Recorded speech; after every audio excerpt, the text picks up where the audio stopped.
నమస్కారం. Rainbow career అకాడమీకు స్వాగతం. మన ఛానల్లో ప్రసారమయ్యే విద్యా సమాచారం, కెరియర్ గైడెన్స్ వీడియోలు మీకు నచ్చినట్లయితే దయచేసి మా వీడియోలను లైక్ చేయండి. ఈ సమాచారం మీ మిత్రులకు కూడా ఉపయోగపడేలా వారితో షేర్ చేయండి. మరిన్ని ముఖ్యమైన అప్డేట్స్ కోసం మా ఛానల్ని ఇప్పుడే సబ్స్క్రైబ్ చేసుకోండి. మీ మద్దతు మాకు ఎంతో ముఖ్యం. 1వ ప్రశ్న. బెంగాల్ విభజన జరిగిన సంవత్సరం. సమాధానం 1905. వివరణ. అప్పటి వైస్రాయి లార్డ్ కర్జన్ పాలించు విభజించు అంటే డివైడ్ అండ్ రూల్ పద్ధతిలో హిందూ ముస్లింల మధ్య చిచ్చు పెట్టడానికి బెంగాల్ను విభజించారు. దీనికి వ్యతిరేకంగానే వందే మాతరం లేదా స్వదేశీ ఉద్యమం ప్రారంభమైంది. చివరకు 1911లో బ్రిటిష్ వారు ఈ విభజనను రద్దు చేయాల్సి వచ్చింది. 2వ ప్రశ్న. గాంధీ-ఇర్విన్ ఒప్పందం ఎప్పుడు జరిగింది? సమాధానం 1931. వివరణ. శాసనోల్లంఘన ఉద్యమం తీవ్రతను తగ్గించడానికి వైస్రాయ్ లార్డ్ ఇర్విన్ గాంధీజీతో జరిపిన రాజీ ఇది. దీని ఫలితంగా గాంధీజీ ఉద్యమాన్ని ఆపి 2వ రౌండ్ టేబుల్ సమావేశానికి హాజరయ్యారు. రాజకీయ ఖైదీల విడుదలకు ఈ ఒప్పందం మార్గం సుగమం చేసింది. 3వ ప్రశ్న. పూర్ణ స్వరాజ్ తీర్మానం ఎక్కడ జరిగింది? సమాధానం లాహోర్ 1929. వివరణ. జవహర్లాల్ నెహ్రూ అధ్యక్షతన జరిగిన కాంగ్రెస్ సమావేశంలో సంపూర్ణ స్వాతంత్ర్యం మా లక్ష్యం అని ప్రకటించారు. దీని జ్ఞాపకార్థమే 1930 జనవరి 26న మొదటిసారిగా స్వాతంత్ర్య దినోత్సవం జరుపుకున్నారు.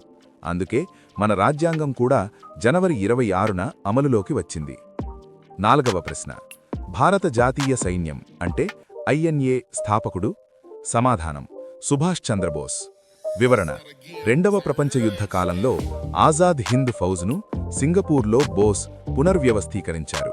మీరు నాకు రక్తాన్ని ఇవ్వండి, నేను మీకు స్వాతంత్ర్యాన్ని ఇస్తాను అనే నినాదంతో ఆయన సైన్యాన్ని ఉత్తేజపరిచారు. మణిపూర్ సరిహద్దుల ద్వారా భారత్లోకి ప్రవేశించే ప్రయత్నం చేశారు. 5వ ప్రశ్న. బార్డోలీ సత్యాగ్రహం నాయకుడెవరు? సమాధానం సర్దార్ వల్లభాయ్ పటేల్. వివరణ. 1928లో గుజరాత్లోని బార్డోలీలో రైతులపై పెంచిన పన్నులకు వ్యతిరేకంగా పటేల్ పోరాడారు. ఈ ఉద్యమ విజయం తర్వాతే అక్కడి మహిళలు ఆయనకు సర్దార్ అనే బిరుదు ఇచ్చారు. ఇది ఆయనను దేశస్థాయి నాయకుడిగా మార్చింది. 6వ ప్రశ్న. చౌరీ చౌరా ఘటన ఎప్పుడు జరిగింది? సమాధానం 1922. వివరణ. సహాయ నిరాకరణ ఉద్యమ సమయంలో ఉత్తరప్రదేశ్లోని చౌరీ చౌరాలో ఆగ్రహించిన ఆందోళనకారులు పోలీస్ స్టేషన్ను తగులబెట్టి 22 మంది పోలీసులను చంపారు. అహింసను నమ్మిన గాంధీజీ ఈ హింసాత్మక ఘటనతో కలత చెంది ఒక్కసారిగా ఉద్యమాన్ని నిలిపివేశారు. 7వ ప్రశ్న. మొదటి స్వాతంత్ర్య పోరాటం ఏది? సమాధానం 1857 సిపాయిల తిరుగుబాటు. వివరణ.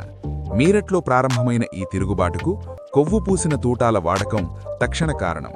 మంగల్ పాండే మొదటి త్యాగి కాగా ఝాన్సీ లక్ష్మీబాయి, తాంత్యా తోపే వంటి వారు వీరోచితంగా పోరాడారు. ఇది బ్రిటిష్ ఈస్ట్ ఇండియా కంపెనీ పాలనకు చరమగీతం పాడింది. 8వ ప్రశ్న. గాంధీజీ దక్షిణాఫ్రికా నుండి ఎప్పుడు తిరిగి వచ్చారు? సమాధానం 1915 జనవరి 9. వివరణ. సుమారు 21 ఏళ్ల తర్వాత గాంధీజీ భారత్కు తిరిగి వచ్చిన ఈ రోజును గుర్తుగా మనం ప్రతి ఏటా ప్రవాస భారతీయ దివస్ లేదా NRI డే జరుపుకుంటాం. ఆయన రాజకీయ గురువు గోపాలకృష్ణ గోఖలే సూచన మేరకు దేశం మొత్తం పర్యటించి పరిస్థితులను అర్థం చేసుకున్నారు. 9వ ప్రశ్న. డూ ఆర్ డై నినాదం ఏ ఉద్యమంలో ఇచ్చారు? సమాధానం క్విట్ ఇండియా 1942. వివరణ. బ్రిటిష్ వారు భారత్ను తక్షణమే వదిలి వెళ్లాలని డిమాండ్ చేస్తూ గాంధీజీ ఇచ్చిన నినాదం ఇది.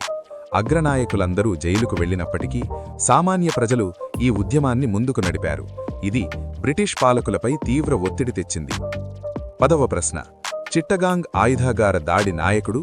సమాధానం సూర్యసేన్. వివరణ. 1930లో బెంగాల్లోని చిట్టగాంగ్లో బ్రిటిష్ ఆయుధాగారాన్ని దోచుకోవడానికి సూర్యసేన్ అంటే మాస్టర్ దా నేతృత్వంలో విప్లవకారులు ప్రయత్నించారు.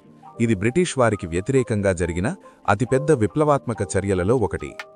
మరిన్ని డైలీ కరెంట్ అఫైర్స్ మరియు ఫ్రీ నోట్స్ కోసం కింద డిస్క్రిప్షన్లో ఉన్న లింక్ ద్వారా మన వాట్సాప్ ఛానల్లో ఇప్పుడే జాయిన్ అవ్వండి.